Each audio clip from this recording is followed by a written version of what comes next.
Yeah, good afternoon. Happy Sunday. After our sermon today, I decided to even look. What is pornography? Is it a sin or is it a sinful program, a sinful activity, or is it righteous? Yeah. Pornography can be righteous and can be sinful. It can be any of both. It depends on the aim and objective of pornography. Let's say in everything you do in life, the aim, the objective, how you do it, and the rest can determine whether it is a sin or it is righteous.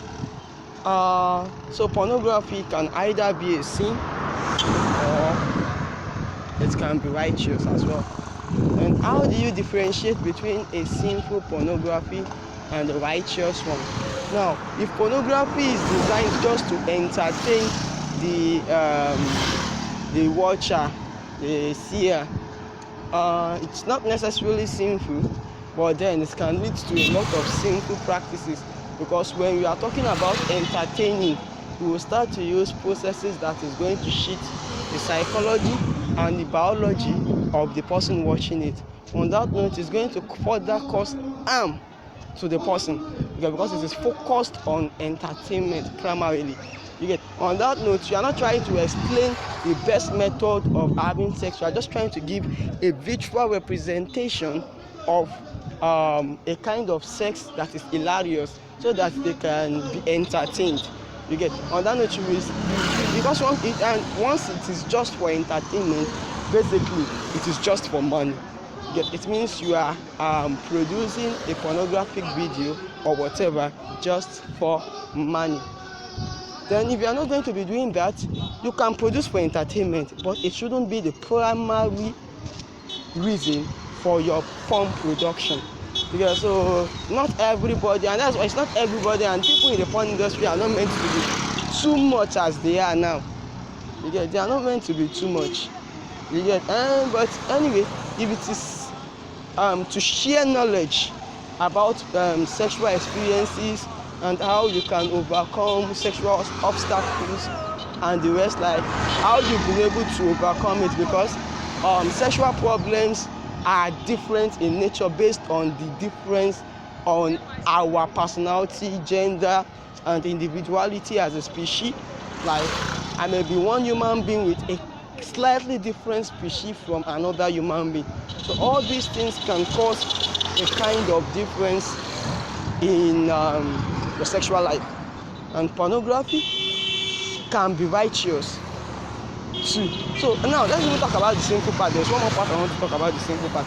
Now, if your pornography is focused on entertainment alone, that's when you will now be forced to try to do crazy things to keep your viewers excited, and then you will now start recording videos that depict different kinds of sexual scenes, like maybe that contains cheating, those that contain cheating and all those sexual violence. You see things like dominance, you see things like chaining someone during a sexual intercourse, you see things like that. All those are sinful, because we are human beings, and the person we are having that sex with is supposed to be free, not a slave.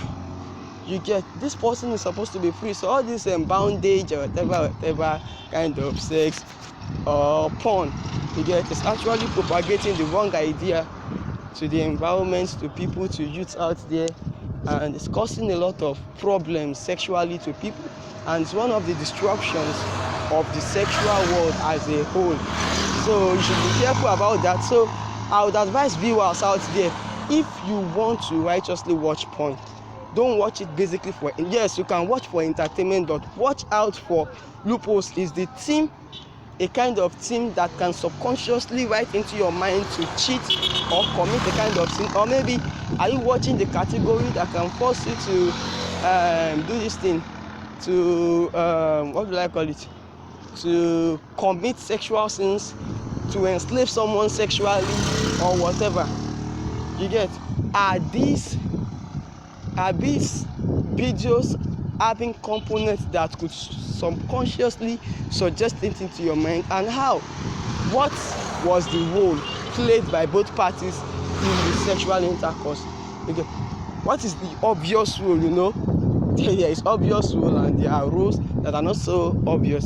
So what are the obvious roles played by both gender in the sexual intercourse? That's a very important question to ask yourself when viewing porn for entertainment.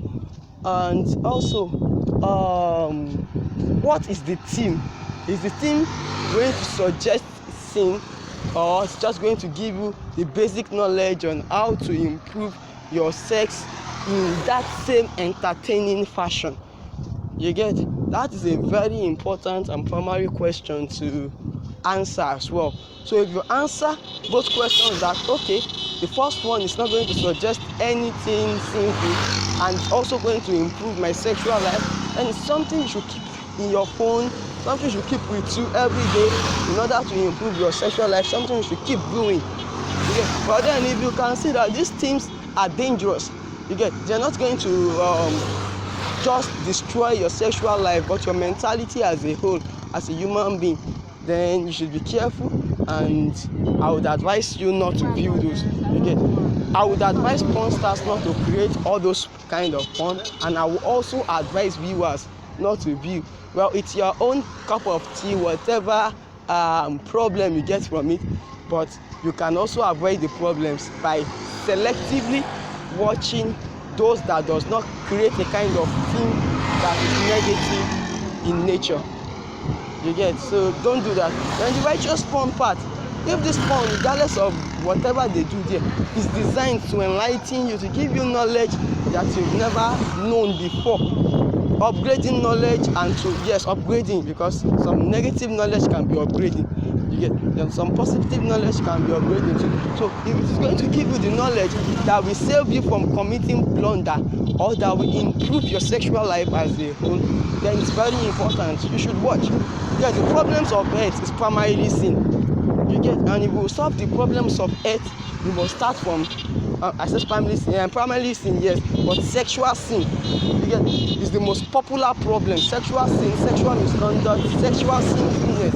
So if we are going to solve that problem, we are going to start from sex itself too. So we cannot say because we are pastors, we are ministers, we are servants of God, we are imam, we are this, we are that.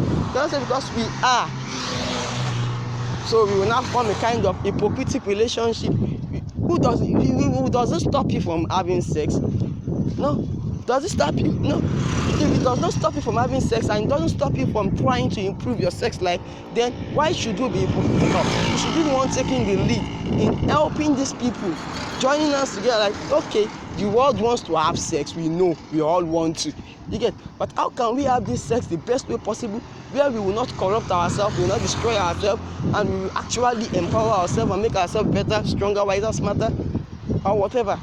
You get? This is what it's supposed to be. You get? So pornography can be sinful when it is showing sinful things.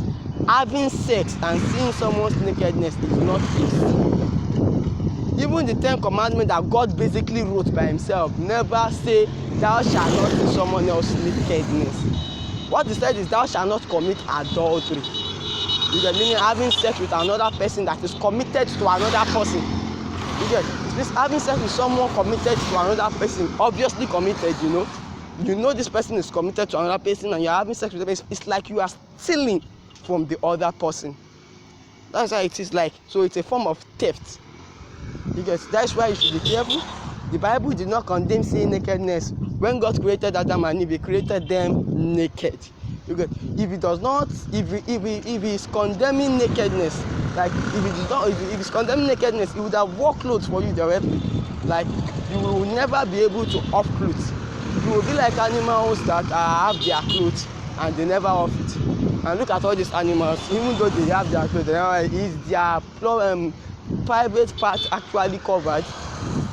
You understand? So seeing your nakedness, seeing people's nakedness is no big deal. The big deal is this nakedness causing you to sin? Like when I say to sin, it means to commit the blunder. And that is why pornography, anybody in the porn industry must be primarily single. You get, primarily single. If the person is married, then the person should just leave the sexual industry as a whole, and all presence in the sexual industry should be removed immediately the person is married. You get, immediately this person gets married, then this person's porn presence should be removed, should not be, you get, should not be again, so that maybe nakedness type of teaching. Then if the person will not be in the porn industry, let's say all the nakedness part will be removed, then the advice part, you get, will be left alone. You get, like this one that I'm saying now, let's say if I'm married, you get, this one can be left alone. The naked ones that is teaching the process itself can be removed. You get, or can be, it should permanently be removed. You get, I know why. So that you will not get seduced by someone else's husband or get seduced by someone else's wife. So verified couples sometimes is evil unless they are not married. Maybe their mission is to just be dating themselves for a while. They both know they are not committed to a long-term kind of marriage. They are just like picking someone so that it cannot be stressful to have a kind of sexual pattern. So that is how that one is. So that is how that one is. So maybe that is what. But if it's a long-term marriage type, like you are married, then all naked pictures, all naked whatever should be removed. What should be left is advices. Then you can continue there to advise. But you cannot partake again because you are married. You understand what I'm saying now? So, but when you are single, you are still single, you are not committed to anybody, you are for yourself. You are your own property. So that is it for that one. So that is it. Pornography is righteous and it can be sinful. So we've talked about the sinful part. The righteous part is going to develop, upgrade, empower, make great your sexual experiences without committing any dangerous blunder, then it's okay. It's actually the best. It's better than pornography should not exist at all. It's better, because if it does not exist, the problem will even be much, because people would want to now gain experience even more physically without learning anyway. So they will do more of a massive try and error, which is dangerous, because when you don't have any real guide, there's no guide to teach you what has been tested to be dangerous and what has been tested to work very fine. Then everybody will fall into the try and error method, and when everybody fall into that method, it will make it very long for us to survive as a species sexually. It will propagate sexual destruction that I once explained. It will propagate it. It will be a force behind, a power behind that principality of sexual destruction. So, and then it will become unrighteous. Sex will become unrighteous because you are testing. You are trying to know the best way. Some people have actually done researches and giving you the way so that you will not have the wrong way or whatever. So it means they sacrifice themselves to empower your own sexual life or whatever.